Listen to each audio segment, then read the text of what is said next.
Hello friends, welcome to Yas Recipes. இன்னைக்கு நம்ம சேனல்ல இட்லி தோசைக்கெல்லாம் தொட்டு சாப்பிட்ற மாதிரி ஒரு சூப்பரான கார சட்னி தான் எப்படி செய்யறதுன்னு பார்க்க போறோம். இந்த கார சட்னி ரொம்பவே ஈஸி, 2 நிமிஷத்துல டக்குன்னு செஞ்சிடலாம். எப்படி செய்யறதுன்னு பார்க்கலாமா? மிக்ஸி ஜார்ல 2 தக்காளி சேர்த்துக்கோங்க. நல்ல பழுத்த தக்காளியா இருந்தா டேஸ்ட் ரொம்ப நல்லா இருக்கும்.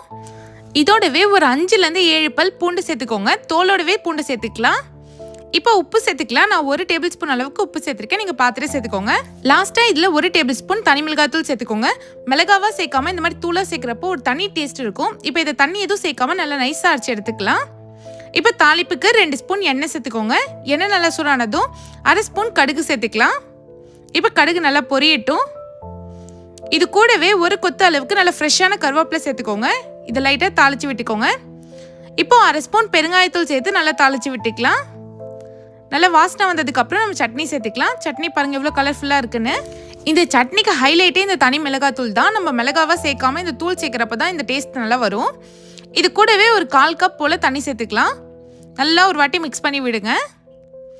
இது ஒரு நிமிஷத்துக்கு கொதிச்சாலே போதும். நல்லா பச்சை வாசனை போகிற அளவுக்கு கொதிக்க வச்சு எடுத்துக்கலாம். நல்லா கொதிக்க ஆரம்பிச்சிருச்சு. நல்லா இந்த மாதிரி கொதிச்சு வந்ததும் கேஸ் ஆஃப் பண்ணிவிடுங்க. பாருங்கள் எவ்வளோ சூப்பராக கலர்ஃபுல்லாக சட்னி ரெடி ஆயிடுச்சுன்னு. இந்த சட்னி கிட்டத்தட்ட ரோட்டு கடை சட்னி மாதிரியே இருக்கும். டேஸ்ட் அவ்வளோ சூப்பராக இருக்கும் இட்லி தோசைக்கு.